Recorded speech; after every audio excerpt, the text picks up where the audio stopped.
Hello everyone, welcome back. So last class में हमने preposition किया था और प्रपोजिशन से जुड़े हुए हमने कुछ रूल्स पढ़े थे। आज की क्लास में हम उन क्वेश्चंस को क्लियर करेंगे जो आपको मैंने होमवर्क के से दिए थे। तो आंसर्स देखते हैं कि किस में क्या गलत है, कहाँ क्या सही है। एक मिनट।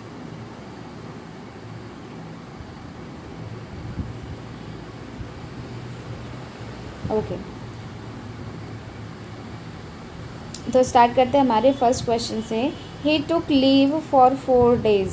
यहाँ पर ऑफ की जगह 4 आना चाहिए, FOR, फॉर। लीव के बाद ऑफ नहीं आता, लीव अपने साथ 4 लेता है। ठीक इसी तरीके से children should always listen the advice of their elders. ठीक है, अब यहाँ पर लिसन जो है आपको पहले भी बताया था एक रूल में कि लिसन के बाद टू आता है। ठीक है, ये दोनों जगह देखो, इस नेक्स्ट क्वेश्चन में भी टू ही होना चाहिए। तो आपको ये देखना है कि जब ऐसा कोई वर्ड है जिसके साथ फिक्स प्रपोजिशन यूज़ होता है तो वो ध्यान रखना है। Next, nobody denies that my ideas are different than yours. Nobody denies that my ideas are different than yours. यहाँ पर डिफरेंट के बाद जो देन है इसकी जगह पे फ्रॉम आना चाहिए। ठीक है, different from yours. It was I who was responsible of making the arrangements for the successful completion of his studies। अब यहाँ पर जो चीज़ हमें ध्यान में देने वाली है, ये अरेंजमेंट फॉर द पार्टी, ये वाला प्रपोजिशन तो करेक्ट है। यहाँ पर जो यहाँ ऑफ का लिया गया ना, it was I who was responsible of, तो ये गलत हो गया है। रिस्पॉन्सिबल के साथ आप फॉर या टू लगा सकते हो। यहाँ जो लगेगा वो है फॉर, इसकी जगह पे आप फॉर लगाओगे, FOR, for. It was I who was responsible for making all the arrangements. क्योंकि यहाँ पे टास्क असाइन किया गया है इसलिए फॉर आएगा। लेकिन अगर आप किसी इंसान के टूवर्ड्स रिस्पॉन्सिबल हो, the board of directors are responsible to the president, ऐसे करके, तो उसमें अगर आप किसी पर्सन के टूवर्ड्स रिस्पॉन्सिबल हो तब तो टू आएगा। लेकिन अगर आपको कोई काम दिया गया तब फॉर आएगा। तो रिस्पॉन्सिबल फॉर यहाँ पर आना चाहिए। ठीक है, she was in the court yard when the burglars entered into her house. Entered into her house, ये जब हम प्रपोजिशन पढ़ रहे थे इनटू वाला, तो यहाँ पर ये देखो, ध्यान दो, आपको बताया था कि एंटर और थ्रो के साथ आप इनटू यूज़ नहीं करते। एंटर के साथ भी इनटू यूज़ नहीं करते और थ्रो जो हमारा वर्ड होता है उसके साथ भी आप इनटू यूज़ नहीं करते। हमने इनटू का रूल पढ़ा था कि मोशन में हो तब यूज़ करते हैं, लेकिन ये दोनों वर्ड मोशन में तो होते हैं, लेकिन ये एक्सेप्शनल केसेस हैं। एंटर और थ्रो के साथ आप इनटू यूज़ नहीं करोगे, इसलिए यहाँ पर एरर है। ठीक है, नेक्स्ट हम क्वेश्चन देखेंगे। Our teacher emphasised on the use of correct grammar. Emphasised on the use of correct grammar.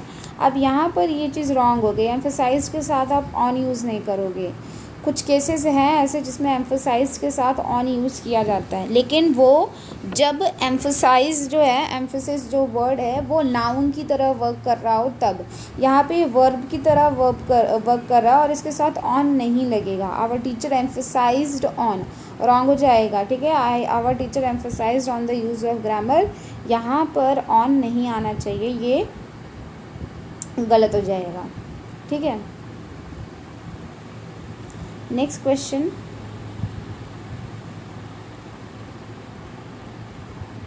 On the time of opening ceremony of the theatre a large crowd had assembled.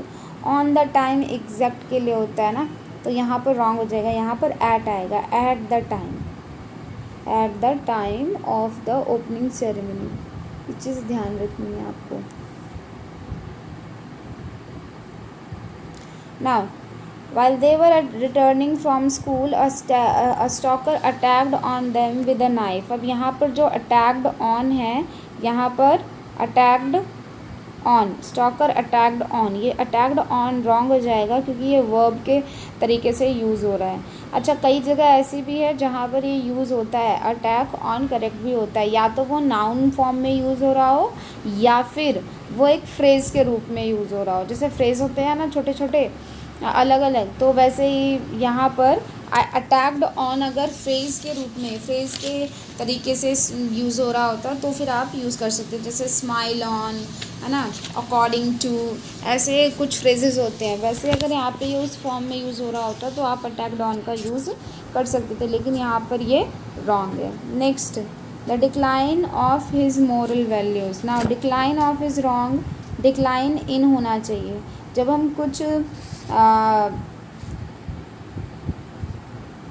ऐसा moral value या फिर हमारे कुछ attributes की बात करते हैं तो उसके साथ डिक्लाइन के साथ इन यूज़ होता है, ऑफ नहीं यूज़ होता। ठीक है, अब क्वेश्चन नंबर 11 देखते हैं। Without thinking for a moment he interested me in all the responsibility. No, interested के साथ विद आना चाहिए। ठीक है, interested with, without thinking for a moment he interested with. ठीक है, इंटरेस्टेड विद लेता है अपने साथ। Interested me with all the responsibilities, interested के जस्ट बाद विद नहीं, मतलब इनकी जगह विद आएगा। Without thinking for a moment he interested me with all the responsibilities, इनको रिमूव करके आपको विद लगाना होगा ना। सुधा फेल, अभी सुधा गिरी है और ये मोशन वाला है, जैसे एंटर के साथ नहीं लगता था और थ्रो के साथ नहीं लगता था, यहाँ लगेगा। यहाँ मोशन में है लेकिन यहाँ लगेगा। इनटू आएगा, यहाँ पे इन नहीं आएगा। Sudha fell into the well and nobody try to save him. ठीक है, तो ये चीज़ याद रखनी है आपको। नेक्स्ट हम देखते हैं, अच्छा number 3, I prefer coffee than tea. अच्छा, ये चीज़ याद रखना, ये जो प्रेफर है ये अपने साथ टू लेता है। नॉर्मली अगर प्रेफर की जगह कुछ और वर्ड यूज़ हुआ होता तो देन करेक्ट होता, लेकिन यहाँ पर प्रेफर यूज़ हुआ है तो आपको यहाँ टू लगाना पड़ेगा। प्रेफर अपने साथ टू लेगा। I prefer coffee to tea. ठीक है, ये बताया भी था मैंने जब मैं रूल्स पढ़ा रही थी। तो Suresh is busy in his work for his presentation. Now Suresh is busy in his work नहीं होगा, अपने काम में नहीं, अपने काम के साथ। सो सुरेश इज़ बिज़ी विद होना चाहिए। Suresh is busy with his work. ठीक है, तो ये नंबर बी में आपको करेक्ट करना पड़ेगा। नंबर 15 देखते हैं। While crossing the road by an old man was run out by a bus. While crossing the road an old man was run out by a bus. Run out नहीं होता जब ऐसा कोई case होता है ना, जब जिसमें किसी के ऊपर चढ़ा के रन ओवर यूज़ किया जाता है। रन ओवर, आई थिंक ये मैंने रूल में बताया भी था, अगर स्किप हो गया होगा तो ये फ्रेज़ का टाइप होता है, एक तरीके से यूज़ किया जाता है रन ओवर जब कोई ऐसा एक्सीडेंट होता है, तो रन ओवर। ठीक है, तो ये सारे आपको मैंने होमवर्क में दिया था। आई होप आपने ट्राई किया होगा और यही चीज़ें निकल के आई होंगी। अगर नहीं तो एक बार आप दोबारा से इसको रिवाइज़ कीजिए और प्रैक्टिस कीजिए, तो ये चीज़ें क्लियर होने लग जाएंगी। ठीक है, so this was it for today's video and this was it for today's class. Thank you all for watching the video.